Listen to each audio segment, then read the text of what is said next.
ಕಾಣ್ತಾ ಇದೆಯಾ? ಇದೊಂದು ರಿಂಗ್. ಇವಾಗ ಟೋಟಲ್ 4 ರಿಂಗ್ ಆಗಿದೆ. 4 ರಿಂಗ್ ಆಗಿದೆ ನೋಡಿ. ಇದು ನನ್ನ ಹಸ್ಬೆಂಡ್ದು ಅಣ್ಣಂದು ಮಗಳು ತಗೊಬಂದು ಕೊಟ್ಟಿರೋ ಗಿಫ್ಟ್ ಇದು. ಅವಳದು ಅಕ್ಕ ಬಂದಿಲ್ಲ, ಯಾಕಂತೇಳಿದ್ರೆ ಅವಳಿಗೆ ಜಾಬಲ್ಲಿರೋದು. ಸೊ ಆ ಟೈಮಲ್ಲಿ ಅವಳಿಗೆ ಬರೋಕ್ಕಾಗಿಲ್ಲ. ಅದಕ್ಕೆ ಹಸ್ಬೆಂಡ್ದು ಅಣ್ಣನ ಮಗಳು, ಲಾಸ್ಟ್ ಮಗಳು, ಸಣ್ಣವಳು, ಅವಳು ತಗೊಬಂದು ಕೊಟ್ಟಿರೋ ಗಿಫ್ಟು. ಮತ್ತು ಇದು ಇನ್ನೊಂದು ಅಣ್ಣ ಇದ್ದಾರೆ, ನನ್ನ ಹಸ್ಬೆಂಡ್ದು ಇನ್ನೊಂದು ಅಣ್ಣ ಇದ್ದಾರೆ, ಇವನ ಜೊತೆಯಲ್ಲಿ ಇರೋರು ಅಣ್ಣ. ಅವ್ರ ಮಗಳು ಒಂದು ರಿಂಗ್ ತಗೊಬಂದು ಕೊಟ್ಟಿರೋದು ನೋಡಿ. ಕಾಣ್ತಾ ಇದೆಯಾ ನೋಡಿ, ನೋಡಿದ್ರಾ? ಇದೊಂದು ರಿಂಗ್ ತಗೊಬಂದು ಕೊಟ್ಟಿದ್ದಾರೆ. ಹಾಗೆ ಟೋಟಲಿ ಎಷ್ಟು ರಿಂಗ್ ಆಯಿತು ಅಂತ ಹೇಳಿದ್ರೆ 4 ರಿಂಗು. 1 ಮತ್ತು 2 ಮತ್ತು 3 ಮತ್ತು ಇದು 4, ಟೋಟಲ್ 4 ರಿಂಗ್ ಆಗಿದೆ. ಮತ್ತು ಏನು ಸಿಕ್ಕಿದೆ ಅಂತ ಹೇಳಿದ್ರೆ, ವಿಡಿಯೋ ನೋಡಿ ಇಷ್ಟ ಆದಮೇಲೆ ಲೈಕ್ ಮಾಡಿ, ಕಮೆಂಟ್ ಮಾಡಿ ಆಯಿತಾ. ನೆಕ್ಸ್ಟ್ ನಾನು ಯಾವ ವೀಡಿಯೋ ಮಾಡಬೇಕಂತೇಳಿ ನೀವು ನನಗೆ ಲೈಕ್ ಮತ್ತು ಕಮೆಂಟ್ ಮಾಡಬೇಕು. ಕಮೆಂಟಲ್ಲಿ ಹೇಳಿ ನೀವು ಯಾವ ಥರ ವೀಡಿಯೋಸ್ ಎಲ್ಲ ಮಾಡಬೇಕು ಅಂತೇಳಿ, ಓಕೆನಾ? ನಾನು ಹಾಕೋ ವೀಡಿಯೋಸ್ನೆಲ್ಲ ಫುಲ್ ನೋಡಿ. ಸ್ವಲ್ಪ ನನಗೆ ಹೊರಗಡೆ ಹೋಗ್ಲಿಕ್ಕೆಲ್ಲ ಆಗಲ್ಲ. ಇವಾಗ ನಾನು ಏನಿದ್ರೂ ರೂಮ್ ಒಳಗೇ ಇದ್ಕೊಂಡು ವೀಡಿಯೋಸ್, ಏನು ನನಗೆ ಯಾರಾದರೂ ಏನಾದ್ರು ತಗೊಬಂದು ಕೊಟ್ಟರೆ, ಮತ್ತು ಹಂಗೆ ಏನಾದರೂ ನಾನು ಆನ್ಲೈನಿಂದ ಏನಾದರೂ ತರಿಸ್ಕೊಂಡ್ರೆ, ಸೊ ಅಂಥದ್ದೇ ವೀಡಿಯೋಸ್ ಮಾಡಬೇಕಾಗುತ್ತೆ. ಈಗ ಸದ್ಯಕ್ಕೆ ನನಗೆ ಹೊರಗಡೆ ಹೋಗ್ಲಿಕ್ಕೆ ಆಗಲ್ಲ. ನನಗೆ ಇನ್ನು ಏನೇ ಇದ್ರೂ ಹೊರಗಡೆ ಹೋಗ್ಬೋದು. ಈಗ ಮಗುವಿನ ಏನು ತಿನ್ನಿಸ್ಲಿಕ್ಕೆಲ್ಲ ಏನಾಗಿಲ್ಲ. ಸೊ ಇವಾಗ 22ಗೆ 4 ಮಂತ್ ಆಗುತ್ತಲ್ವ, ಆವಾಗ 4 ಮಂತ್ ಫುಲ್ ಕಂಪ್ಲೀಟ್ ಆದಮೇಲೆ ಇನ್ನು ನಾನು ಸ್ವಲ್ಪ ಹೊರಗಡೆ ಎಲ್ಲ ಹೋಗ್ಬೋದು. ಈಗ ಮಗುಗೆ ಬೇರೆ ಜಸ್ಟ್ ಈಗ ಹಾಲು ಮಾತ್ರ ಕೊಡೋದು, ಊಟ ಏನು ಕೊಡಲಿಕ್ಕೆಲ್ಲ ಇನ್ನೇನು ಸ್ಟಾರ್ಟ್ ಮಾಡಿಲ್ಲ, ತಿನ್ನೋಕ್ಕೆ ಏನು ಕೊಡಲಿಕ್ಕೆ ಸ್ಟಾರ್ಟ್ ಮಾಡಿಲ್ಲ. ಸೊ ಅದೆಲ್ಲ ಆದಮೇಲೆ ಊಟ ಎಲ್ಲ ಮಾಡಿಸ್ಲಿಕ್ಕೆಲ್ಲ ಸ್ಟಾರ್ಟ್ ಮಾಡಿದ್ಮೇಲೆ ಮತ್ತೆ ಬೇಕಾದ್ರೆ ನನ್ನ ಮಗನ ಕರ್ಕೊಂಡು ಹೊರಗಡೆ ಹೋಗ್ಬೋದು. ಅಲ್ಲಿ ತನಕ ಮನೆಯೊಳಗೇ ಇರಬೇಕಂತೆ. ಹಾಗೆ ಈಗ ನಮ್ಮ ಕಡೆ ಶಾಸ್ತ್ರಗಳೇ ಬೇರೆ, ಇಲ್ಲಿ ಕೇರಳದವ್ರದ್ದು ಶಾಸ್ತ್ರಗಳೇ ಬೇರೆ ಅಲ್ವಾ. ಸೊ ನಮ್ಮ ಶಾಸ್ತ್ರದಲ್ಲಿ ಇಂಥದ್ದೆಲ್ಲ ಏನಿಲ್ಲ. ನಮಗೆ ಹಂಗೆ ಎಲ್ಲಾದರೂ ಸ್ವಲ್ಪ ಅರ್ಜೆಂಟು ಹೋಗಬೇಕು ಅಂತ ಹೇಳಿದ್ರು ಹೋಗ್ಬೋದು, ಹೋಗಿ ಬರ್ಬೋದು ಎಲ್ಲ ಉಂಟು. ಆದರೆ ಇವರು ಹಂಗೆ ಅಲ್ಲ. ಡೆಲಿವರಿ ಆಗಿ ಮಗುವಿಗೆ 4 ತಿಂಗಳು ಕಂಪ್ಲೀಟ್ ಆದಮೇಲೆ ಅಲ್ಲಿಂದ ಮಕ್ಕಳಿಗೆ ಊಟ ಮಾಡಿಸೋದು ಎಲ್ಲ ಉಂಟು. ಊಟ ಮಾಡೋ ಶಾಸ್ತ್ರ ಎಲ್ಲ ಇದೆ. ಮಗು ಊಟ ಮಾಡಿಸ್ಬೇಕಾದ್ರೆ ಶಾಸ್ತ್ರ ಮಾಡೋದಂತ ಇದೆ. ಸೊ ಆ ಶಾಸ್ತ್ರ ಎಲ್ಲ ಆದಮೇಲೆ ಮಕ್ಕಳನ್ನ ಕರ್ಕೊಂಡು ಹೊರಗಡೆಲ್ಲ ಹೋಗ್ಬೋದು. ಆ್ಯಕ್ಚುಲಿ ಹೇಳ್ಬೇಕಂತ ಹೇಳಿದ್ರೆ ನನ್ನ ಹಸ್ಬೆಂಡ್ದು ಅಕ್ಕ ಮತ್ತು ಅಣ್ಣ ಅಂದಿರಲ್ಲ ಇದ್ದಾರಲ್ವ, ಅವರೆಲ್ಲರ ಮನೆಯಲ್ಲೇ ಹತ್ರನೇ. ಒಂದು ಸ್ವಲ್ಪ ನಡ್ಕೊಂಡು ಹತ್ರನೇ, ಅಷ್ಟು ಹತ್ರ ಎಲ್ಲ ಸ್ವಲ್ಪ ನಡ್ಕೊಂಡು ಹೋದ್ರೂ ನನಗೆ ಆಗುತ್ತೆ, ಅಷ್ಟು ಹತ್ರನೇ. ಆದರೆ ನನಗೆ ಹೊರಗಡೆ ಹೋಗೋಕ್ಕಾಗಲ್ಲ. ಇಲ್ಲಾಂದರೆ ನಾನು ಮೊದಲು ಏನು ಮಾಡ್ತಾಯಿದ್ದೆ ಗೊತ್ತಾ, ಮದುವೆಗೆ ಬಂದ ಸ್ಟಾರ್ಟಿಂಗಲ್ಲಿ ಒಬ್ಬಳೇ ಇರಬೇಕಲ್ಲ ಅಂತ ಹೇಳ್ಬಿಟ್ಟು ಮನೇಲಿ ಗುಡಿಸೋದು ಏನಾದರೂ ಕೆಲಸ ಇದ್ದರೆ ಆ ಕೆಲಸ ಎಲ್ಲ ಮುಗಿಸಿ ಡೈರೆಕ್ಟ್ ನಾನು ಅವ್ರ ಅಕ್ಕನ ಮನೆಗೆ ಹೋಗ್ತಾಯಿದ್ದೆ, ಇಲ್ಲಾಂದರೆ ಅವ್ರ ಅಣ್ಣನ ಮನೆಗೆ ಹೋಗ್ತಾಯಿದ್ದೆ. ಅವ್ರ ಅಣ್ಣ ಅಂತ ಹೇಳಿದ್ರೆ ಅವ್ರು ಕೆಲಸ ಹೋಗ್ತಾರೆ, ಅವ್ರ ಮಿಸ್ಸಸ್ ಮನೇಲೇ ಇರ್ತಾರೆ. ಸೊ ನಾನು ಅವ್ರ ಜೊತೆ ಇರ್ತಾಯಿದ್ದೆ, ಹಾಗೆ ಮಾಡ್ತಾಯಿದ್ದೆ. ಮತ್ತು ಅವ್ರದ್ದು ಅಕ್ಕ ಎಲ್ಲ ಇದ್ದಾರೆ, ಅಲ್ಲಿಗೂ ಹೋಗ್ತಾಯಿದ್ದೆ. 1-2 ದಿನ ಇವ್ರ ಮನೆಗೆ ಹೋಗ್ತಾಯಿದ್ರೆ, ಇನ್ನೆರಡು ದಿನ ಇನ್ನೊಂದು ಅಣ್ಣನ ಮನೆಗೆ, ಹಾಗೆಲ್ಲ ನಾನು ಹೋಗ್ತಾಯಿದ್ದೆ. ಇವಾಗ ಡೆಲಿವರಿ ಆದಮೇಲೆ ಎಲ್ಲಿಗೂ ನಾವು ಹೋಗೋಕ್ಕಾಗಲ್ಲ. ಸೊ ಅವರೇ ಬರ್ತಾರೆ ಇಲ್ಲಿಗೆ ನಾನು ನೋಡಲಿಕ್ಕೆ ಅಂತ ಹೇಳ್ಬಿಟ್ಟು. ಒಂದು ಡೈಲಿ ಬರಲಿಕ್ಕಾಗಲ್ಲ, 1-2 ದಿನ 3 ದಿನಕ್ಕೆ ಒಂದು ಸಲ ಬಂತು ನಾನು ನೋಡಿ. ಇವತ್ತು ಅವ್ರ ಅಕ್ಕ ಬಂದರೆ ನಾಳೆ ಅವರು ಅಣ್ಣನ ಮಿಸ್ಸಸ್ ಎಲ್ಲ ಇದ್ದಾರಲ್ವ, ಅವರು ಬರ್ತಾರೆ. ಇಲ್ಲಾಂದರೆ ಮಕ್ಕಳು ಬರ್ತಾರೆ. ಹಾಗೆ ಯಾರಾದರೂ ಒಬ್ಬರು ಬರೋದು ಹೋಗೋದು ಬರ್ತಾರೆ, ನೋಡ್ತಾರೆ, ಮಾತಾಡ್ಸ್ಕೊಂಡು ಹೋಗ್ತಾರೆ. ಬರಬೇಕಾದ್ರೆ ತಿನ್ನೋಕ್ಕೆ ಏನಾದರೂ ತಗೊಬರ್ತಾರೆ ಹೊರಗಡೆಯಿಂದ. ಸೊ ಅದನ್ನು ತಿಂತೀನಿ ಕೂತ್ಕೊಂಡು ಅವ್ರ ಜೊತೇಲಿ. ಸೊ ಅದೆಲ್ಲ ಇದೆ. ಹಾಗೆ ಇದು ಸೊಂಟಕ್ಕೆ ಕಟ್ತಾರಲ್ಲ ಚೈನು ನೋಡಿ, ಇದು ಮಗನಿಗಿರೋದು. ಅದೀಗ ಆಗಲ್ಲ. ಮೊನ್ನೆ ನಾನು ಒಂದ್ಸಲ ಹಾಕಿ ನೋಡಿದೆ, ಅವನಿಗೆ ಆದರೆ ಹಾಕ್ಬೋದಲ್ಲ ಅಂತೇಳಿ ನಾನು ಹಾಕಿ ನೋಡಿದ ತಕ್ಷಣ ಏನು ಗೊತ್ತಾ, ಪಾಪ ನನ್ನ ಮಗ ಹಿಂಗೆ ಅವನಿಗೆ ಇಲ್ಲಿಂದಕ್ಕೆ ಸೊಂಟಕ್ಕೆ ಹಾಕಿದ್ರೆ ಕಾಲು ಕೆಳಗೆ ಹಿಂಗೆ ಜಾರು ಹೋಗೋದು ಅಂತ. ಪಾಪ ನಾನು ನನ್ನ ಹಸ್ಬೆಂಡ್ ಇಬ್ಬರಲ್ಲಿ ನಗಡಿ ಸಾಕಾಯಿತು. ಅವನು ಇವಾಗ ಏನಾದರೂ ಈಗ 4 ಮಂತ್ ಆಗ್ಲಿಕ್ಕೆ ಆಯ್ತಲ್ವ, ಸೊ ಹಾಕೋಣ ಅಂಥೇಳಿ ಹಾಕಲಿಕ್ಕೆ ಟ್ರೈ ಮಾಡಿದು ಪಾಪ ನನ್ನ ಮಗನ ಫುಲ್ಲು ಅದು ಲೂಸ್ ಆಗಿಬಿಟ್ಟುಂಟು. ಅದು ಏನಂತ ಹೇಳಿದ್ರೆ ನೋಡಿ, ಎಲ್ಲಿ ತನಕ ಸೇರಿಸ್ಬೋದು ಅಂತ ಹೇಳಿದ್ರೆ, ಕಾಣ್ತಾ ಇದೆಯಾ ನೋಡಿ, ಇಲ್ಲಿಗೆ ಹಾಕ್ಬೋದು. ಇದು ಇಲ್ಲಿಗೆ ಹಾಕಿದ್ರೆ ಇನ್ನೂ ಲೂಸ್ ಆಗುತ್ತೆ. ಇಲ್ಲಿ ಇದು ಲಾಸ್ಟ್ ಫೈನಲ್ಲಿ ಇದು ಇದು ಮತ್ತೆ ಇನ್ನು ಇಲ್ಲಿಗೂ ಇದು ಹಾಕ್ಲಿಕ್ಕೆ ಆಗಲ್ಲ. ಇಲ್ಲಿ ಸ್ವಲ್ಪ ಗ್ಯಾಪ್ ಇದ್ದರೆ ಇಲ್ಲಿಗಾದ್ರೂ ಸೇರಿಸಿ ಮಗನಿಗೆ ಆಗ್ಬೋದಿತ್ತು, ಬಟ್ ಆಗಲ್ಲ. ಇದೇ ಲಾಸ್ಟ್ ಇದು ನೋಡಿ, ಇಲ್ಲಿಗೆ ಅದೇನು ಆಗಲ್ಲ ಆಯಿತಾ. ಅವನೇನು ಇನ್ನೂ ಆಗಬೇಕೇನು, ದೊಡ್ಡವನಾಗಬೇಕು, ಮತ್ತು ಇವನಿಗೆ ಹಾಕ್ಲಿಕ್ಕೆ ಆಗುತ್ತೆ ಅಷ್ಟೇ. ತನಕ ಇವನಿಗೆ ಹಾಕ್ಲಿಕ್ಕೆ ಆಗಲ್ಲ. ಮಗುದು ಶಾಸ್ತ್ರಕ್ಕೆ ನೂಲು ಕಟ್ಟೋ ಶಾಸ್ತ್ರಕ್ಕೆ ಸಿಕ್ಕಿದ್ದು ಇಷ್ಟು ಗಿಫ್ಟ್ ಸಿಕ್ಕಿದೆ ನನ್ನ ಮಗನಿಗೆ. ಕಾಣ್ತಾ ಇದೆಯಾ, ಇಷ್ಟು ಗಿಫ್ಟ್ ಸಿಕ್ಕಿದೆ ನನ್ನ ಮಗನಿಗೆ. ಮತ್ತು ಅವನಿಗೆ ಹಾಕ್ಕೊಳ್ಳೋಕ್ಕೆ ಅಂತ ಶರ್ಟ್ ಸ್ವಲ್ಪ ಸಣ್ಣ ಸಣ್ಣ ಮಕ್ಕಳಿಗಿರೋದು ಗೊತ್ತಿದ್ದಲ್ಲ, ಮಕ್ಕಳಿಗಿರೋದು ಸಣ್ಣ ಸಣ್ಣ ಬಟ್ಟೆಲ್ಲ ಹೇಗಿರುತ್ತೆ ಅಂತ ಹಾಗೆ ತಗೊಬಂದಿದ್ದಾರೆ. ಏನಂತ ಅಷ್ಟು ತಗೊಬಂದಿರೋದು ನನಗೆ ಇನ್ನೊಂದು ಗಾಡ್ರೇಜ್ ಇದೆ, ಇನ್ನೊಂದು ಗಾಡ್ರೇಜ್ ಫುಲ್ಲು ನನ್ನ ಮಗನ ಬಟ್ಟೆನೇ ಇರೋದು. ಅದರಲ್ಲಿ ಈಗ ಅರ್ಧಕ್ಕೆ ಬಟ್ಟೆ ನನ್ನ ಮಗನಿಗೆ ಆಗೋದೇ ಇಲ್ಲ. ಅವರು ಶಾಸ್ತ್ರಕ್ಕೆ ಅಂತ ತಗೊಂಡು ಬಂದಿದ್ದಾರೆ ಒಂದು ಹೊಸ ಬಟ್ಟೆ, ಅದೆಲ್ಲ ಈಗ ನಾನು ಮಗ ನೋಡಿ ಅವರು ಬೇರೆ ಹೇಳ್ತಾರೆ, ಡೆಲಿವರಿ ಆದ ತಕ್ಷಣ ಮಗುಗೆ ಊಟ ಎಲ್ಲ ಮಾಡೋ ಶಾಸ್ತ್ರ ಮುಗಿಯೋ ತನಕ ಹೊರಗಡೆ ಎಲ್ಲಿ ಹೋಗ್ಬಾರ್ದು ಅಂತ ಹೇಳ್ತಾರೆ. ಆವಾಗ ಮಗುಗೆ ಹೊಸ ಬಟ್ಟೆ ಹಾಕಿ ಏನೋ ಪ್ರಯೋಜನ ಇದೆ, ಮನೆಯಲ್ಲೇ ಇದ್ಕೊಂಡು. ಅದು ಬೇರೆ ಕೇರಳ ಅಂತ ಹೇಳಿದ್ರೆ ಫುಲ್ಲು ಶೆಕೆ, ಅದು ಬೇರೆ ಅವನಿಗೆ ಫುಲ್ ಕೈಯೆಲ್ಲ ಶರ್ಟ್ ಅವನಿಗೆ ಆಗೋದೇ ಇಲ್ಲ ನನ್ನ ಮಗನಿಗೆ. ಯಾಕಂತ ಹೇಳಿದ್ರೆ ಕೇರಳದಲ್ಲಿ ಅಷ್ಟೊಂದು ಶೆಕೆ, ಆ ಶೆಕೆಯಲ್ಲಿ ಅವನಿಗೆ ಆ ಥರ ಫುಲ್ ಕೈ ಇರೋದು ಶರ್ಟ್ ಏನಾದರೂ ಹಾಕಿದ್ರೆ ಅವನಿಗೆ ಇರಿಟೇಟಿಂಗ್ ಆಗುತ್ತೆ. ಮತ್ತು ಇಲ್ಲಿ ಶೆಕೆಗೆ ತುಂಬ ಏನು ಸಣ್ಣ ಸಣ್ಣ ಅಲರ್ಜಿ ಬೇರೆ ಆಗುತ್ತೆ ಮಕ್ಕಳಿಗೆ, ನನ್ನ ಮಗನಿಗೆ. ಸೊ ಹಾಗಾಗಿ ಅವ್ನಿಗೆ ಏನಾದ್ರೂ ಹಿಂಗೆ ಜಸ್ಟ್ ಈಗ ನೋಡಿ, ಈಗ ಸಣ್ಣ ಮಕ್ಕಳಿಗೆ ಹಿಂಗೆ ಹಿಂಗೆ ಕಟ್ಟುವಂಥ ಬಟ್ಟೆ ಇರುತ್ತಲ್ವ, ಅದೇ ಥರ ಕಟ್ಟಬೇಕು. ಸ್ವಲ್ಪ ಮೈಗೆ ಸ್ವಲ್ಪ ಗಾಳಿ ತಾಗೋ ಹಾಗೆ ಹಿಂಗೆ ಫುಲ್ಲಿ ಯಾವುದಾದ್ರೂ ಫುಲ್ ಕೈ ಟಿ ಶರ್ಟೆಲ್ಲ ಹಾಕಿದ್ರೆ ಉಂಟಲ್ಲ, ನನ್ನ ಮಗನಿಗೆ ಬನಿಯನ್ಸ್ ಎಲ್ಲ ಹಾಕಿದ್ರೆ ಉಂಟಲ್ಲ ಅವನಿಗೆ ಆಗೋದಿಲ್ಲ, ತುಂಬ ಇರಿಟೇಟಿಂಗ್ ಆಗಿ. ಮತ್ತು ಹತ್ತು ನನ್ನನ್ನು ಅದೇ ಥರ ನನಗೂ ಏನೋ ಒಂಥರ ಅನಿಸ್ಬಿಡುತ್ತೆ. ಸಮಾಧಾನ ಮಾಡಿ ಸಾಕಾಕದೇ ಇರಬೇಕಾದ್ರೆ ಹಂಗೆ ಆಗಿಬಿಡುತ್ತೆ.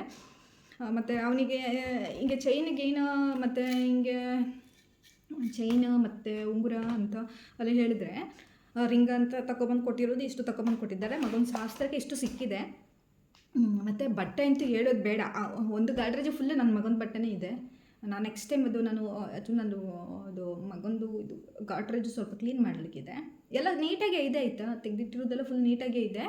ಆದರೆ ಏನಂತ ಹೇಳಿದ್ರೆ ಮಗುದು ಬಟ್ಟೆ ನೀಟಾಗಿದೆ ಅಂತ ಹೇಳ್ಬಿಟ್ಟು ಹಂಗೇನೆ ಇಡಲಿಕ್ಕೂ ಆಗಲ್ಲ. ಯಾಕಂದರೆ ಏನಾದರೂ ಇರುತ್ತೆ ಏನೋ, ನನಗೆ ಸ್ವಲ್ಪ ನೀಟಾಗಿರಲಿ ಅಂತ.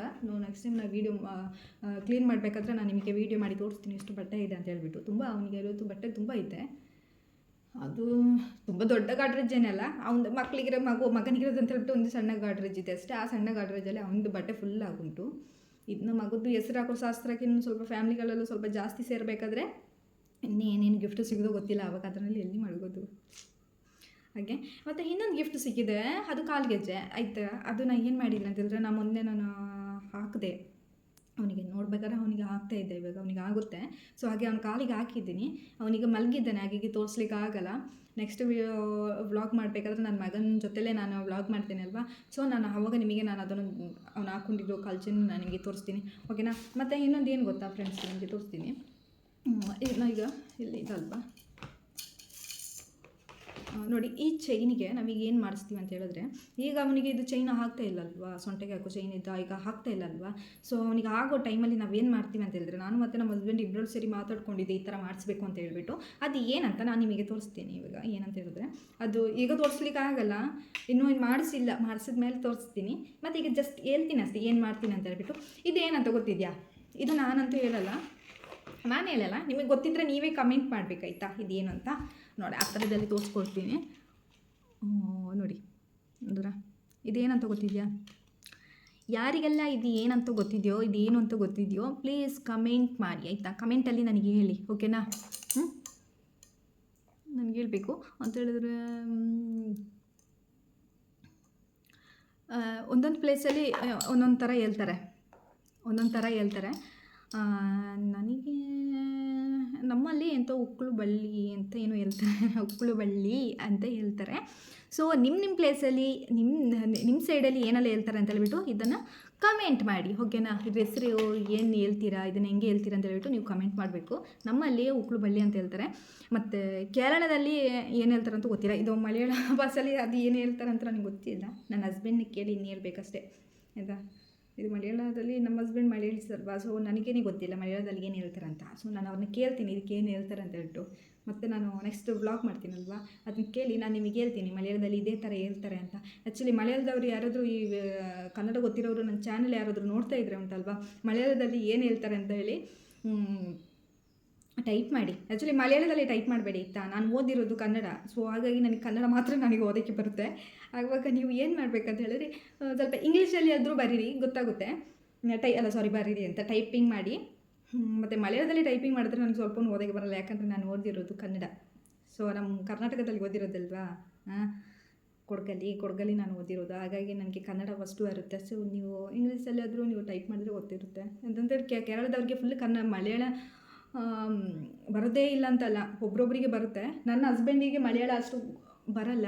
ನಾನು ಅವರಿಗೆ ಊಟ ಇತ್ತ ಚೆನ್ನಾಗಿದ್ದೀರಾ ಅಂತ, ಅವರು ಚೆನ್ನಾಗಿದ್ದೀರಾ ಅಂತ ನಮಗೆ ಕರೆಕ್ಟಾಗಿ ಏನು ಹೇಳೋಕ್ಕೆ ಅವರಿಗೆ ಗೊತ್ತಾಗಲ್ಲ. ಚೆನ್ನಾಗಿದ್ದೀರಾ, ಊಟ ಆಯಿತಾ, ಊಟ ಮಾಡಿದ ಅಂತ ಹೇಳ್ಬಿಟ್ಟು ಆ ಥರ ಎಲ್ಲ ಮಾತಾಡ್ತಾರೆ. ಪರವಾಗಿಲ್ಲ, ಸ್ವಲ್ಪ ಕಲಿಸ್ಕೊಟ್ಟಿದೆ.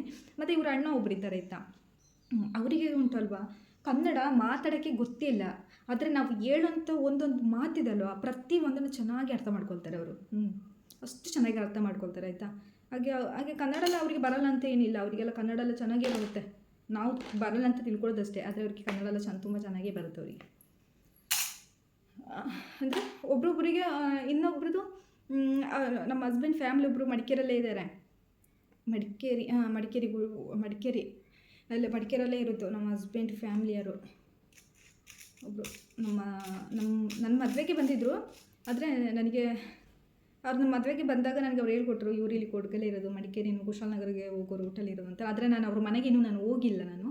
ಆದರೆ ಆ ಟೈಮಲ್ಲಿ ನನಗೆ ಅವ್ರು ಹೇಳ್ಕೊಟ್ರು, ಇವರು ಇಲ್ಲಿ ಕೊಡಗಲ್ಲೇ ಇರೋದು ನಮ್ಮ ಫ್ಯಾಮಿಲಿಯವರು, ಇದು ಮಡಿಕೇರಿ ಕಡೆ ಕುಶಾಲನಗರಿಗೆ ಹೋಗೋ ರೂಟು ಅಂತೆಲ್ಲ ಏನು ಹೇಳ್ಕೊಟ್ರು ನನಗೆ. ಅವಾಗ ಹೌದಾ ಅಂತಬಿಟ್ಟು ನಾನು ಅದೇ ಆದರೂ ನೋಡಿದ್ದೀನಿ ಅವ್ರನ್ನ. ಸೊ ಅವಾಗ ಅವರಿಗೆಲ್ಲ ತುಂಬ ಚೆನ್ನಾಗಿ ಕನ್ನಡ ಬರುತ್ತೆ. ಅವರು ಅಲ್ಲಿ ಕೊಡಗಲ್ಲೇ ಇರೋದಲ್ಲ, ಮತ್ತು ಕನ್ನಡ ಬರೋದಿರುತ್ತೆ, ಚೆನ್ನಾಗಿ ಕನ್ನಡ ಬರುತ್ತೆ. ನನ್ನ ಹಸ್ಬೆಂಡ್ ಫ್ಯಾಮಿಲಿಗೆಲ್ಲ ಅಷ್ಟು ಕನ್ನಡ ಗೊತ್ತಿರೋರು ಯಾರೇ ಇಲ್ಲ. ಮತ್ತು ಅವ್ರು ಇನ್ನೊಬ್ಬರು ಅಣ್ಣ ಇದ್ದಾರೆ, ಅವರಿಗೆಲ್ಲ ಸ್ವಲ್ಪ ಕನ್ನಡ ಮಾತಾಡೋದು ಅರ್ಥ ಆಗುತ್ತೆ. ಅದೇ ನಾನು ಹಸ್ಬೆಂಡ್ದು ಅಣ್ಣ ಅಂತ ಹೇಳ್ದಲ್ಲ, ಅವರಿಗೆ ಸ್ವಲ್ಪ ನಾವು ಏನು ಮಾತಾಡ್ತೀವಿ ಅದು ಮಾತಾಡೋಕ್ಕೆಲ್ಲ ಅವ್ರಿಗೆ ಗೊತ್ತಿದೆ. ಆದರೆ ಫುಲ್ ಅವ್ರಿಗೆ ಕರೆಕ್ಟಾಗಿ ಮಾತಾಡೋಕ್ಕೆ ಬರೋಲ್ಲ. ನಾವು ಹೇಳೋದ್ಮೇಲೆ ಅವ್ರು ಅರ್ಥ ಮಾಡ್ಕೊಳ್ತಾರೆ. ಹಾಗೆ ಮತ್ತು ಇವನಿಗೆ ಇವಾಗ ಗಿಫ್ಟು ಸಿಕ್ಕಿದ್ನಲ್ಲ, ನಾಳೆ ಏನು ಮಾಡಬೇಕು ಗೊತ್ತಾ, ಸ್ವಲ್ಪ ಇದನ್ನು ಹಿಂಗೆ ಹೊಸ ಬಟ್ಟೆ ಮಕ್ಳಿಗೆ ಹಂಗೇನು ಹಾಕ್ಬಾರ್ದಲ್ವ, ಅದನ್ನು ಒಂದು ಸಲ ವಾಶ್ ಮಾಡಿ ಅಲ್ಲಿಂದ ನೆಕ್ಸ್ಟ್ ಟೈಮ್ ಇವನಿಗೆ ಹಾಕಬೇಕು. ಅಲ್ಲಿಗಾದರೆ ಈಗ ಹೋಗ್ಬೇಕಾದ್ರೆ. ಮತ್ತು ಏನು ಗೊತ್ತಾ ಫ್ರೆಂಡ್ಸ್, ಪಾಪ ನನ್ನ ಮಗನಿಗೆ ಇವಾಗ 14th ಇಂಜೆಕ್ಷನ್ ಇದೆ ಮಗುಗೆ. ಅದೇ ಸ್ವಲ್ಪ ಭಯ. ಇಂಜೆಕ್ಷನ್ ಬಂದಾಗ ಏನು ಗೊತ್ತಾ ಪಾಪ, ನನ್ನ ಮಗನ ಮುಖ ಫುಲ್ಲು ಡಲ್ಲಾಗಿರುತ್ತೆ ಆಯಿತಾ. ನಾನು ಈಗ 2 ಸಲ ಏನೋ ಮಗುಗೆ ಇಂಜೆಕ್ಷನ್ ಆಯಿತು. ನಾನು ವೀಡಿಯೋ ಮಾಡಲಿಕ್ಕೆ ನನಗೆ ಆಗಿಲ್ಲ. ನನಗೆ ನೋಡಿ, ಈ ಸಲ ನಾನು ಮಗುಗೆ ಇಂಜೆಕ್ಷನ್ ಮಾಡಿದ್ರೆ ನೋಡಿ, ನಾನು ನಿಮಗೆ ಇಂಜೆಕ್ಷನ್ ಮಾಡಬೇಕಾದ್ರೆ ನನಗೆ ವೀಡಿಯೋ ಮಾಡಲಿಕ್ಕೆ ಆಗಲ್ಲ ಆಯಿತಾ. ಅವರು ಇಂಜೆಕ್ಷನ್ ಮಾಡಿದ್ಮೇಲೆ ವೀಡಿಯೋ ಮಾಡಲಿಕ್ಕೆಲ್ಲ ಬಿಡಲ್ಲ. ಸೊ ಇಂಜೆಕ್ಷನ್ ಮಾಡಿ ಆದಮೇಲೆ ನನ್ನ ಮಗಂದು ಇದು ಮುಖ ಹೆಂಗಿರುತ್ತೆ ನೋಡಿ, ಪಾಪ ಫುಲ್ಲು ಡಲ್ಲಾಗಿ ಅಂತ ಹೇಳ್ತಾ ಇರ್ತಾನೆ ಅವನು. ಪಾಪ ನರಳ್ತಾ ಇರ್ತಾನೆ ಆಯಿತಾ ನೋವಿಗೆ. ಸೊ ನಾನು ಅದು ಮತ್ತು ಇಂಜೆಕ್ಷನ್ ಕೊಟ್ಟಮೇಲೆ ಮಗುಗೆ 1-2-3 ದಿವಸ ಉಂಟಲ್ಲ ಪಾಪ ಮಗು ಮಲ್ಕೊಂಡೆಲ್ಲ ಇರುತ್ತೆ. ಆದರೆ ಮಗುಗೆ ಜ್ವರ ಬಂದಾಗಲ್ಲ, ಜ್ವರಕ್ಕಿರೋದು ಔಷಧಿ ಎಲ್ಲ ಕೊಟ್ಟಿರ್ತಾರೆ ಅವರು ಮಗುವಿಗೆ. ಅದು ಜ್ವರ ಬಂದಾಗ ಅದನ್ನು ಕುಡಿಸಿ ಅಂತ ಹೇಳಿದ್ದಾರೆ. ಇಂಜೆಕ್ಷನ್ ಮಾಡಿದ ತಕ್ಷಣ ಅವರು ಕುಡಿಸಿ ಅಂತ ಏನು ಹೇಳಲ್ಲ. ಮಗುಗೆ ಅದು ಇಂಜೆಕ್ಷನ್ ಕೊಟ್ಟು 1/2 hour 1 hour ಮಗುಗೆ ಜ್ವರ ಸ್ಟಾರ್ಟ್ ಆಗುತ್ತೆ. ಆವಾಗ ಏನು ಹೇಳ್ತಾರೆ ಅಂತ ಹೇಳಿದ್ರೆ, ಆವಾಗ ಔಷಧಿ ಕೊಡಲಿಕ್ಕೆ ಸ್ಟಾರ್ಟ್ ಮಾಡಿ ಅಂತ ಹೇಳ್ತಾರೆ ಅವರು. ಸೊ ಹಾಗೆ ಇಂಜೆಕ್ಷನ್ ಬೇರೆ ಆಯಿತಾ, ಅದಕ್ಕೆ ಬೇರೆ ಹೋಗಬೇಕು. ಆವಾಗ ಮಗುನ ನಾನು ರೆಡಿ ಮಾಡಿಸ್ತೀನಿ ಅಲ್ವಾ, ಆವಾಗ ಅದ್ರದ್ದು ವೀಡಿಯೋ ನಾನು ಸ್ವಲ್ಪ ಮಾಡ್ತೀನಿ. ಮತ್ತು ಇಂಜೆಕ್ಷನ್ ಮಾಡ್ಬೇಕಾದ್ರೆ ಅವರು ವೀಡಿಯೋ ಮಾಡ್ಲಿಕ್ಕೆ ಬಿಡಲ್ಲ, ಮೊಬೈಲ್ ಯೂಸ್ ಮಾಡಬಾರ್ದು ಅಂತ ಹೇಳಿದ್ರು. ಒಂದು ಸಲ ನಾನು ಕೇಳಿದೆ ಆಯಿತಾ, ಇಂಜೆಕ್ಷನ್ ಮಾಡಬೇಕಾದ್ರೆ ವೀಡಿಯೋ ಮಾಡ್ಬೋದು ಅಂತ. ಆವಾಗ ಅವ್ರು ಹೇಳಿದ್ರು, ಇಲ್ಲ ಮೊಬೈಲ್ ಮಕ್ಕಳು ತೊಗೊಂಬರೋ ಪ್ಲೇಸಲ್ಲಿ, ಮಗು ಇಂಜೆಕ್ಷನ್ ಮಾಡೋ ಪ್ಲೇಸಲ್ಲಿ ಮೊಬೈಲ್ ಯೂಸ್ ಮಾಡೋಂಗಿಲ್ಲ ಅಂತ ಹೇಳಿದ್ರು. ಸೊ ಹಾಗಾಗಿ ಮೊಬೈಲ್ ಯೂಸ್ ಮಾಡಲಿಕ್ಕೆಲ್ಲ ಆಗಲ್ಲ. ಹಾಗೆ ಇಂಜೆಕ್ಷನ್ ಕರ್ಕೊಂಡು ಹೋಗ್ಬೇಕಾದ್ರೆ ಹೆಂಗಿರ್ತಾನೆ, ಇಂಜೆಕ್ಷನ್ ಮಾಡಿ ಆದಮೇಲೆ ಮಗುನ ಕರ್ಕೊಂಡು ಬರಬೇಕಾದ್ರೆ ನನ್ನ ಮಗು ಹೆಂಗೆ ಇರ್ತಾನೆ, ಎಷ್ಟು ಡಲ್ಲಾಗಿರ್ತಾನೆ. ಇಲ್ಲಿಂದ ನಾವು ಹೊರಗಡೆ ಕರ್ಕೊಂಡು ಹೋಗ್ಬೇಕು, ನಮ್ಮ ಮಗನಿಗೆ ಹೊರಗಡೆ ಹೋಗ್ಬೇಕಾದ್ರೆ ತುಂಬ ಇಷ್ಟ ಆಯಿತಾ, ಸ್ವಲ್ಪ ಸ್ಮೈಲೆಲ್ಲ ಮಾಡ್ತಾನೆ. ಅದೇ ಸ್ಮೈಲ್ ರಿಟರ್ನ್ ಬರಬೇಕಾದ್ರೆ ಇರುತ್ತಾ ಅಲ್ಲ, ಹೆಂಗಿರುತ್ತೆ, ಎಷ್ಟು ಡಲ್ಲಾಗಿರುತ್ತೆ ಅನ್ನೋದನ್ನು ನಾನು ನಿಮಗೆ ತೋರಿಸ್ತೀನಿ. ಹಾಗೆಯೇ ಇವತ್ತಿನ ವ್ಲಾಗ್ ಇದು ಆಯಿತಾ, ಪ್ಲೀಸ್ ನನ್ನ ಚಾನಲ್ ನಿಮಗೆ ಇಷ್ಟ ಆದರೆ ಲೈಕ್ ಮತ್ತು ಕಮೆಂಟ್ ಮಾಡೋದನ್ನ ಮರಿಬೇಡಿ. ಹಾಗೆಯೇ ಈ ವಿಡಿಯೋ ನಿಮಗೆ ಇಷ್ಟ ಆದರೆ ಉಂಟಲ್ಲ, ನಿಮ್ಮ ಫ್ರೆಂಡ್ಸಿಗೆಲ್ಲರಿಗೂ ಶೇರ್ ಮಾಡಿ. ಓಕೆ, ಮತ್ತು ನೀವು ಲೈಕ್ ಕೊಡಲಿಕ್ಕೆ ಏನು ನಾವು ಅಮೌಂಟ್ ಕೇಳ್ತೀವ, ಇಲ್ಲ ಅಲ್ವಾ. ಜಸ್ಟ್ ಒಂದು ವಿಡಿಯೋ ಇಷ್ಟ ಆಯಿತಾ, ವಿಡಿಯೋ ಫುಲ್ ನೋಡ್ತೀರಾ, ನೋಡಿದ್ಮೇಲೆ ಒಂದು ಲೈಕ್ ಕೊಟ್ಬಿಡಿ ಅಷ್ಟೇ. ಹಣ ಕೊಡಬೇಕಂತೇನಿಲ್ಲ ಅಲ್ಲ, ಲೈಕ್ ಮಾಡಿ. ಫುಲ್ ವೀಡಿಯೋ ನೋಡಿ ಹಾಗೆಯೇ. ಮತ್ತು ಏನು ಹೇಳಬೇಕು ಅಂತ ಹೇಳಿದ್ರೆ, ಇವಾಗ ನನ್ನ ಹಸ್ಬೆಂಡು ನಾನು ಹೇಳ್ದಲ್ಲ, ಆಗಲೇ ನಾನು ಹೇಳ್ದಲ್ಲ ಮೊದಲು ಹಸ್ಬೆಂಡ್ ಮೀಟಿಂಗಿಗೆ ಹೋಗಿದ್ದಾರಂತ. ಅವರು ಹೋಗಿ ಬರೋಷ್ಟೊತ್ತಿಗೆ 9 ಗಂಟೆ ಆಗುತ್ತೆ. ಆವಾಗ 9 ಗಂಟೆ ಆಗುತ್ತಾ, ಮತ್ತು ಅವರು ಬಂದಮೇಲೆ ನನಗೆ ಅಡುಗೆ ಮಾಡಲಿಕ್ಕೆ ಆಗೋದು. ಮಗುನ ಬಿಟ್ಕೊಂಡು ನನಗೆ ಅಡುಗೆ ಮಾಡಲಿಕ್ಕೆ ಸ್ವಲ್ಪ ಕಷ್ಟ ಆಗುತ್ತೆ. ಮತ್ತು ಅವ್ನು ನಾಳೆಗೆ ಸ್ಟಾರ್ಟ್ ಮಾಡಿಬಿಟ್ರೆ, ಇಲ್ಲಿ ಬಂದುಬಿಟ್ಟು ಈರುಳ್ಳಿ ಕಟ್ ಮಾಡಬೇಕಾದ್ರೆ ನಾಳೆ ಹಿಂಗೆ ಸ್ಟಾರ್ಟ್ ಮಾಡಬೇಕಾದ್ರೆ ಅಲ್ಲಿ ಮಗುನ ಎತ್ಕೊಳ್ಬೇಕಾಗುತ್ತೆ. ಆವಾಗ ಎರಡು ಮಗುನೂ ಎತ್ಕೊಂಡು ಕೆಲಸ ಮಾಡೋದಂದ್ರೆ ಸ್ವಲ್ಪ ಕಷ್ಟನೇ. ಆವಾಗ ಹಸ್ಬೆಂಡ್ ಹೇಳಿದ್ರು, ನಾನು ಹೋಗಿ ಬರೋಷ್ಟೊತ್ತಿಗೆ ಏನಾದರೂ 9 ಗಂಟೆ ಆಗೇ ಆಗುತ್ತೆ ಅಲ್ವಾ, ಸೊ ಏನು ಮಾಡೋದು, ಮಗುನ ಬಿಟ್ಕೊಂಡು ನಿನಗೂ ಅಡುಗೆ ಮಾಡಲಿಕ್ಕೆ ಆಗಲ್ಲ, ಒಂದು ಕೆಲಸ ಮಾಡು ನೀನು, ನಾನು ಹೊರಗಡೆಯಿಂದನೇ ಇವತ್ತು ಊಟಕ್ಕೆ ಏನಾದರೂ ಹೊರಗಡೆಯಿಂದ ಏನಾದರೂ ತಗೊಂಡು ಬರ್ತೀನಿ ಅಂತ ಹೇಳಿದ್ದಾರೆ. ಸೊ ಹಾಗಾಗಿ ಇವತ್ತು ಅಡುಗೆ ಮಾಡೋ ಕೆಲಸ ಇಲ್ಲ. ಈಗ ಒಂದು 7-7:30 ಆಗೋಷ್ಟೊತ್ತಿಗೆ ಬಿಸಿ ನೀರು ಸ್ವಲ್ಪ ಮಾಡಿ ಮಗನ ಸ್ನಾನ ಮಾಡಿಸ್ಬೇಕು. ಇಲ್ಲಿ ಏನು ಗೊತ್ತಾ, ಬೆಳಿಗ್ಗೆ ಸಂಜೆ 2 ಟೈಮ್ಸ್ ಮಗುನ ಸ್ನಾನ ಮಾಡಿಸ್ಲೇಬೇಕು. ಯಾಕಂತ ಹೇಳಿದ್ರೆ ಅಷ್ಟು ಸೆಕೆ ಒಂದಿನ ಏನು ಅಂತ ಹೇಳಿದ್ರೆ, ಒಂದು ಎಲ್ಲಿಗೋ ಹೋಗಿ ಬಂದ ಕಾರಣ ನನ್ನ ಮಗುನ ರಾತ್ರಿ ಸ್ನಾನ ಮಾಡಿಸ್ಲಿಕ್ಕೆ ಆಗಿಲ್ಲ ಆಯಿತಾ. ಬೆಳಿಗ್ಗೆ ನೋಡಬೇಕಾದ್ರೆ ಈ ಸೆಕೆಗೆ ಫುಲ್ಲು ಪಾಪ ನನ್ನ ಮಗನಿಗೆ ಫುಲ್ಲು ಈ ಕಡೆಲ್ಲ ಅಲರ್ಜಿ ಆಗಿತ್ತು. ಅದು ಅಲರ್ಜಿ ಬಿಸಿಗೆ ಅಂತ ಹೇಳಿದ್ರೆ ಸೆಕೆ ಆಗೋಷ್ಟೊತ್ತಿಗೇನೋ ಅಲರ್ಜಿ ಹೋಗುತ್ತಲ್ಲ, ಆ ಥರ ಅಲರ್ಜಿ. ಅದು ಮತ್ತು ಒಂದು 2 ಡೇಸ್ ಆದಮೇಲೆ ಮತ್ತೆ ಹೋಯಿತು. ಹಾಗೆ ಅವನಿಗೆ ಬೆಳಿಗ್ಗೆ ಸಂಜೆ 2 ಟೈಮ್ಸ್ ಅವನಿಗೆ ಸ್ನಾನ ಮಾಡಿಸ್ಬೇಕು. ಅಲ್ಲಿಂದ ಏನಂತಲ್ಲ ಫ್ರೆಂಡ್ಸ್, ಇವತ್ತು ಇಲ್ಲಿ ಮಳೆ ಬರೋ ಥರ ಇದೆ.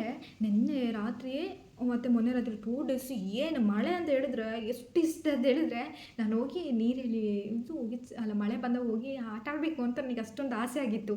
ಯಾಕಂತ ಹೇಳಿದ್ರೆ ನಮ್ಮ ಹೊರಗಡೆ ನೀವು ನೋಡಿಲ್ಲಲ್ವ, ನಾನು ನೆಕ್ಸ್ಟ್ ಟೈಮ್ ನಾನು ತೋರಿಸ್ತೀನಿ ಮನೆ ಮುಂದೆ ನಾನು ಹೇಗಿದೆ ಅಂತ. ನಮ್ಮದು ಎಲ್ಲಿ ಸ್ಟೆಪ್ ಇಲ್ಲದೆ ನಮಗೆ ಕೆಳಗೆ ಹೋಗಬೇಕು ಆಯಿತಾ. ನಾನು ತೋರಿಸ್ತೀನಿ. ಆ ಸ್ಟೆಪ್ ಹತ್ರ ಹೋಗಿ ನಿಂತ್ಕೊಂಡ್ರೆ ಸಾಕು, ಮಳೆ ಬಂದರೆ ಎಲ್ಲ ಚಂದ ಅಲ್ಲಿ ನೀರಲ್ಲೆಲ್ಲ ಆಟ ಆಡಲಿಕ್ಕೆ ಚೆನ್ನಾಗಿದೆ. ಕೆಳಗೆ ಹೋಗಿ ಸ್ಟೆಪ್ಪಿನ ಕೆಳಗೆ ಹೋಗ್ಬಿಟ್ಟು ಎಲ್ಲ ಆಟ ಆಡ್ಬೋದು, ಅಂಥದ್ದೇನಿಲ್ಲ. ಇಲ್ಲಿ ಮೇಲ್ಗಡೆ ನಿಂತ್ಕೊಂಡ್ರೆ ಸಾಕು, ಡೋರ್ ಓಪನ್ ಆದರೆ ಸಾಕು, ನಮಗೆ ಚಂದ ಉಂಟು. ಮಳೆಯಲ್ಲಿ ಸ್ವಲ್ಪ 1-2 ಸ್ಟೆಪ್ ಇಲ್ಲದ್ರೆ ಸಾಕು, ಮಳೆ ಎಲ್ಲ ನನಗೆ ಅಲ್ಲೇ ಸಿಗುತ್ತೆ. ಮಳೆಯಲ್ಲಿ ಆಟ ಆಡೋಣ ಅಂತ ತಿಳ್ಕೊಂಡು ಅಷ್ಟೊತ್ತಿಗೆ ಹಸ್ಬೆಂಡ್ ಫ್ಯಾಮಿಲಿ ಎಲ್ಲ ಬಂದಿದ್ರಲ್ಲ, ಸೊ ಅವ್ರ ಮುಂದೆ ಹೆಂಗೆ ಆಟೋದು ಅಂತೇಳ್ಬಿಟ್ಟು ನಾನು ಸುಮ್ಮನೆ ಅದೇ. ನೋಡಬೇಕಾದ್ರೆ ಇವತ್ತು ನೈಟು ಸಹ ಮಳೆ ಬರೋ ಸೀನ್ ಇದೆ ಕಾಣಿಸುತ್ತೆ. ಗುಡು ಅಂತೆಲ್ಲ ಸೌಂಡ್ ಬರ್ತಾಯಿದೆ, ಒಳ್ಳೆ ಗಾಳಿ ಬರ್ತಾಯಿದೆ. ಆದರೆ ಇಲ್ಲಿ ಗಾಳಿ ಬರ್ತಾ ಇದೆ ನಿಜ, ಆದರೆ ಇಲ್ಲಿ ಬರೋಂಥ ಗಾಳಿ ಏನು ಗೊತ್ತಾ, ಬಿಸಿ ಗಾಳಿ ಅಂತ ಹೇಳಿದ್ರೆ ಅಷ್ಟು ಬಿಸಿ ಗಾಳಿ. ಅದೇ ನಮ್ಮ ಕೊಡಗಲ್ಲಿ ಎಲ್ಲ ಏನು ಗೊತ್ತಾ, ಒಂದು ಗಾಳಿ ಬಂದರೆ ಉಂಟಲ್ಲ, ನಾವೀಗ ಏನಾದರೂ ಕೆಲಸ ಮಾಡ್ತಾ ಇರಬೇಕಾದ್ರೆ ಅಷ್ಟು ಸೆಕೆ ಆಗಿರುತ್ತೆ. ಆವಾಗ ಅದೇ ಗಾಳಿ ಅದು ಟೈಮಿಗೆ ಒಂದು ಗಾಳಿ ಬಂದರೆ ಸಾಕು, ಒಂಥರ ನಮ್ಮ ಬಾಡಿನೇ ಒಂಥರ ಕೂಲ್ ಆದಂಗೆ ಆಗುತ್ತೆ ಅಲ್ವ, ಫುಲ್ ಕೂಲ್ ಆದಾಗೆ. ಅವಾಗ ನಾವು ಹೇಳ್ತೀವಿ, ಈ ಸೆಕೆಗೆ ಇಷ್ಟು ಒಳ್ಳೆ ಗಾಳಿ ಬರ್ತಾ ಉಂಟು ಅಂತ ನಾವು ಹೇಳ್ತೀವಿ ಅಲ್ವ. ಆದರೆ ಇಲ್ಲಿ ಹಾಗೆ ಇಲ್ಲ. ಇಲ್ಲಿ ಒಂದು ಗಾಳಿ ಬಂದಾಗ ನಾವೇನು ಹೇಳ್ತೀವಿ, ಅಯ್ಯೋ ಗಾಳಿ ಬರ್ತಾ ಉಂಟು, ಆದರೆ ಬಿಸಿ ಗಾಳಿ ಬರ್ತಾ ಇದೆ, ಅಯ್ಯೋ ಆಗ್ತಾ ಇಲ್ಲ ಅಂತ ಹೇಳ್ತೀವಿ. ಅಷ್ಟೊಂದು ಸೆಕೆ. ಇವತ್ತು ನೈಟು ಮೋಸ್ಟ್ಲಿ ಮಳೆ ಬರ್ಬೋದು, ಏನೋ ಗೊತ್ತಿಲ್ಲ. ಮಳೆ ಬಂದರೂ ಒಳ್ಳೆಯದೇ. ಹಾಗೆ ಮಳೆ ಬಂದರೂ ಮಳೆ ಒಳ್ಳೆಯದೇ, ಆದರೆ ಏನು ಗೊತ್ತಾ, ಇಲ್ಲಿ ಮಳೆ ಬಂದರೆ ಬೆಳಿಗ್ಗೆ ನೋಡಿ ಇದು ಬಿಸಿಲೆಲ್ಲ ಬಂದಿರುತ್ತೆ ನೋಡಿ, ಆ ಬಿಸಿಲಿದು ಶಾಕ್ ಹಂಗೇನಿರುತ್ತಲ್ವ, ಮಳೆ ಬಂದಾಗ ಅದು ಇನ್ನೂ ಬಿಸಿ ಎಲ್ಲ ರೂಮೊಳಗೆ ಫುಲ್ಲು ಹಿಂಗಿರುತ್ತೆ, ಅಷ್ಟೊಂದು ಬಿಸಿ ಇರೋಕ್ಕೆ ಆಗಲ್ಲ. ಫ್ರೆಂಡ್ಸ್, ಇವತ್ತು ಏನಂತ ಹೇಳಿದ್ರೆ, ನಾನು ನನ್ನ ಮಗನಿಗೆ ಇವತ್ತು ಅದೇ ನೂಲು ಕಟ್ಟೋ ಶಾಸ್ತ್ರ ದಿವಸ ಏನಲ್ಲಿ ಗಿಫ್ಟ್ ತಗೊಬಂದಿದ್ರು ಅದು ನಾನು ನಿಮ್ಮ ಜೊತೆ ಹೇಳಿದ್ದೀನಿ. ಮತ್ತು ನಿನ್ನೆ ನಮ್ಮ ಫ್ಯಾಮ್ಲಿ ಬಂದಿದ್ರು ಅಂತ ಹೇಳಿದ್ರೆ, ಅವರು ಏನು ಗಿಫ್ಟ್ ತಗೊಬಂದಿದ್ರು ಅದನ್ನು ನಾನು ನಿಮಗೆ ತೋರಿಸಿದ್ದೀನಿ. ಅದನ್ನು ತೋರಿಸ್ಲಿಕ್ಕೋಸ್ಕರನೇ ನಾನು ಇವತ್ತು ವ್ಲಾಗ್ ಮಾಡಿದ್ದು. ಸೊ ನಾನು ಇವತ್ತು ವ್ಲಾಗ್ ಮಾಡೋ ಮೂಡಲ್ಲಿ ಇರಲಿಲ್ಲ. ಆ್ಯಕ್ಚುಲಿ ನಾನು 2 ಡೇಸು ನಾನು ವ್ಲಾಗ್ ಮಾಡಿಲ್ಲ. ಮತ್ತು ಅದೇನಂತ ಹೇಳಿದ್ರೆ 2 ಡೇಸ್ ನಾವು ವ್ಲಾಗ್ ಮಾಡಿಲ್ಲ ಅಲ್ವಾ. ಮತ್ತು ಸ್ವಲ್ಪ ಹೊತ್ತು ಮಲ್ಕೊಂಡೆ, ಮತ್ತು ನಿದ್ರೆ ಬಂದು ಹೋಗಿ ವ್ಲಾಗ್ ಮಾಡೋಣ ಅಂತ ಹೇಳ್ಬಿಟ್ಟು ನಾವು ವ್ಲಾಗ್ ಮಾಡಲಿಕ್ಕೆ ಅಂತ ನನಗೆ ಬಂದೆ. ಓಕೆನಾ. ಇವಾಗ ಏನಂತ ಹೇಳಿದ್ರೆ, ಇವಾಗಷ್ಟು 6 ಗಂಟೆ ಆಗಲಿಕ್ಕಾಯಿತು. 6 ಗಂಟೆಗೆ 10 ನಿಮಿಷ ಇದೆ.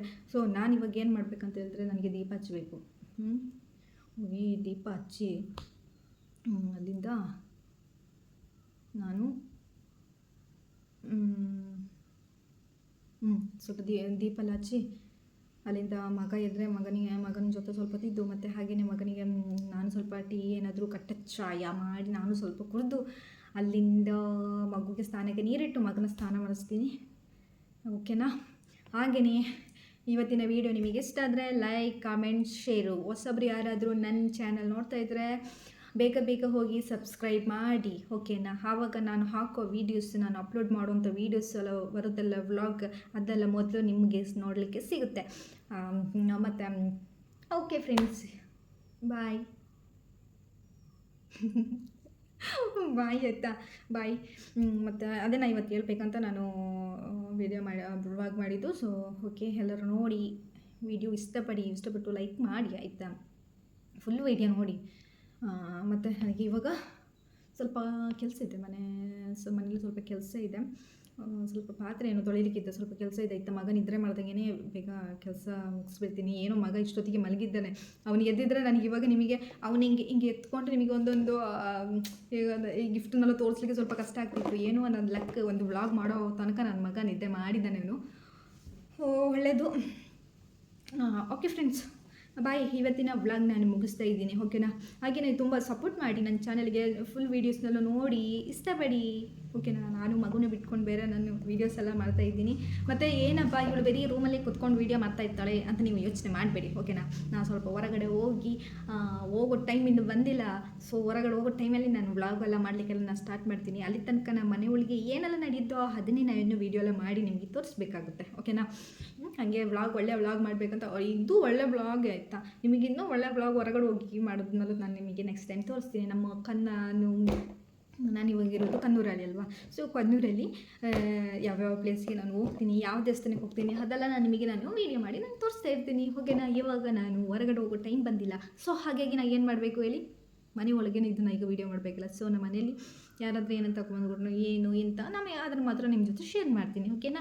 ಓಕೆ ಫ್ರೆಂಡ್ಸ್, ಬಾಯ್. ನಾನು ನಿಮ್ಮ ಈ ಪ್ರೀತಿಯ ಕವಿತೆ ಯಾವ ಟೈಮಲ್ಲಿ ಸಿಗ್ತೀನಿ ಅಂತ ಹೇಳಿದ್ರೆ ನೆಕ್ಸ್ಟ್ ವ್ಲಾಗ್ ಮಾಡಬೇಕಾದ್ರೆ ನಾನು ನಿಮಗೆ ಸಿಗ್ತೀನಿ. ಅಲ್ಲಿ ತನಕ ವೆಯ್ಟ್ ಮಾಡ್ತಾಯಿರಿ, ನನ್ನ ವೀಡಿಯೋ ಬರೋದನ್ನ ಕಾಯ್ತಾ ಇರಿ, ಓಕೆನಾ. ಹಾಗೆಯೇ ನನ್ನ ಚಾನೆಲೆಲ್ಲ ನಿಮಗೆ ಇಷ್ಟ ಆದರೆ ಲೈಕ್ ಮತ್ತು ಶೇರ್, ಕಾಮೆಂಟ್. ಹೊಸಬ್ರು ಯಾರಾದರೂ ನನ್ನ ವೀಡಿಯೋಸ್ ನೋಡ್ತಾ ಇದ್ದರೆ ಬೇಗ ಹೋಗಿ ಸಬ್ಸ್ಕ್ರೈಬ್ ಮಾಡಿ, ಓಕೆನಾ. ಬಾಯ್.